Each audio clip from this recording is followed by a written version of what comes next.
നമസ്കാരം. ബംഗളൂരുവിൽ MCA വിദ്യാർത്ഥിനി നേഹ ഹിരാമത്ത് കുത്തേറ്റ് മരിച്ച സംഭവത്തിൽ വിവാദങ്ങൾ മുറുകുന്നു.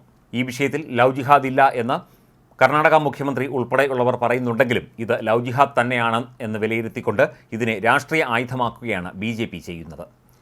കർണാടകയിൽ ഇത്തരം വിഷയങ്ങൾ പരമാവധി മുതലെടുത്തുകൊണ്ട് പരമാവധി വോട്ടുകൾ നേടാനും സീറ്റുകൾ ഉറപ്പാക്കാനും BJP ശ്രമിക്കുകയാണ് എന്നാണ് റിപ്പോർട്ടുകൾ സൂചിപ്പിക്കുന്നത്.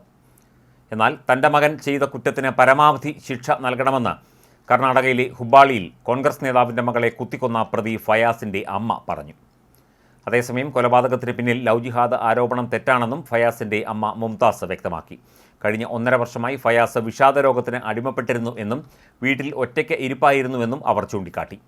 കൊല്ലപ്പെട്ട പെൺകുട്ടി നേഹ ഹിരേമത്തിൻ്റെ പിതാവും കർണാടക BJPയും സംഭവത്തെ ലവ് ജിഹാദ് തന്നെയായിട്ടാണ് കാണുന്നത്. ഇത് കർണാടകയിൽ BJP രാഷ്ട്രീയ ആയുധമാക്കി തെരഞ്ഞെടുപ്പ് പ്രചരണ രംഗത്ത് സജീവമാവുകയും ചെയ്യുന്നു. നേഹയുടെ പിതാവും കർണാടകയിലെ കോൺഗ്രസ് നേതാവുമായ നിരഞ്ജൻ ഹിരേമത്ത് ആരോപിക്കുന്നത് നിർബന്ധിത മതപരിവർത്തനത്തിനുള്ള ശ്രമമാണ് നടന്നത് എന്നാണ്. തങ്ങൾ തമ്മിൽ പ്രണയത്തിലായിരുന്നുവെന്നും പിന്നീട് നേഹ പിന്മാറിയതിൻ്റെ രോഷത്തിലാണ് നേഹയെ കുത്തിക്കൊന്നത് എന്നും ഫയാസ് പോലീസിനോട് പറഞ്ഞതായി റിപ്പോർട്ടുണ്ട്. ലവ് ജിഹാദ് ആരോപണം തള്ളി കർണാടക മുഖ്യമന്ത്രി സിദ്ധരാമയ്യയും നേരത്തെ രംഗത്ത് വന്നിരുന്നു. തൻ്റെ മകനെ ആദ്യം വിളിച്ചത് നേഹയായിരുന്നുവെന്ന് ഫയാസിൻ്റെ അമ്മ മുംതാസ് പറഞ്ഞു. ബോഡി ബിൽഡിംഗ് മത്സരത്തിന് ഫയാസിന് സമ്മാനം ലഭിച്ചിരുന്നു. ഈ സന്ദർഭത്തിലാണ് നേഹ നമ്പർ സംഘടിപ്പിച്ച ഫയാസിനെ വിളിച്ചത്. ഇരുവരും പ്രണയത്തിലായിരുന്നു. ഇക്കാര്യം തനിക്ക് 1 വർഷമായി അറിയാമായിരുന്നുവെന്നും അവർ വ്യക്തമാക്കുന്നു. തൻ്റെ മകൻ ചെയ്ത കുറ്റകൃത്യത്തിൻ്റെ വ്യാപ്തി മനസ്സിലാക്കുന്നു എന്നും രാജ്യത്തെ നിയമമനുസരിച്ചുള്ള ഏറ്റവും കടുത്ത ശിക്ഷ അവന് നൽകണമെന്നും മുംതാസ് പറയുന്നു. എൻ്റെ മകന് വേണ്ടി കർണാടകത്തിലെ എല്ലാ ജനങ്ങളോടും ഞാൻ മാപ്പ് ചോദിക്കുന്നു. പെൺകുട്ടിയുടെ മാതാപിതാക്കളോടും മാപ്പ് ചോദിക്കുന്നു. അവൾ എനിക്ക് എൻ്റെ മകളെപ്പോലെ ആയിരുന്നു. അവർ എത്രമാത്രം വേദനിക്കുന്നുണ്ടാകും എന്നെനിക്കറിയാം. അവരെപ്പോലെ തന്നെ ഞാനും ദുഃഖിതയാണ്. എൻ്റെ മകൻ ചെയ്തത് തെറ്റ് തന്നെയാണ്. ആര് ചെയ്താലും അത് തെറ്റാണ്, അവർ പറഞ്ഞു. 23-കാരിയായ Neha Hiremath master of computer applications 1ാം വർഷ വിദ്യാർത്ഥിനിയായിരുന്നു. നേഹ പഠിച്ച അതേ കോളേജിലെ സഹപാഠിയായിരുന്നു ഫയാസ്. അതേസമയം തെരഞ്ഞെടുപ്പിൻ്റെ പശ്ചാത്തലം കൂടിയുള്ള കർണാടകത്തിൽ ഈ വിഷയം വിവാദമായി തന്നെ തുടരുകയാണ്. ശോഭ കരന്തരജെ, മീനാക്ഷി ലേഖി, സംസ്ഥാന BJP അധ്യക്ഷൻ BY വിജേന്ദ്ര തുടങ്ങിയവർ ആരോപണങ്ങളുമായി സജീവമാണ്. പ്രണയാഭ്യർത്ഥന നിരസിച്ചതിൻ്റെ പേരിൽ കോൺഗ്രസ് നേതാവ് നിരഞ്ജൻ ഹിരേമത്തിൻ്റെ മകളെ കൊലപ്പെടുത്തിയ സംഭവം ലവ് ജിഹാദാണെന്ന പ്രചരണത്തിൽ മുഖ്യമന്ത്രി സിദ്ധരാമയ്യ പ്രതികരിച്ചിരുന്നു. കൊലപാതകത്തിന് കാരണമായത് ചില വ്യക്തിപരമായ കാരണങ്ങളാണെന്നാണ് അദ്ദേഹം പറഞ്ഞത്.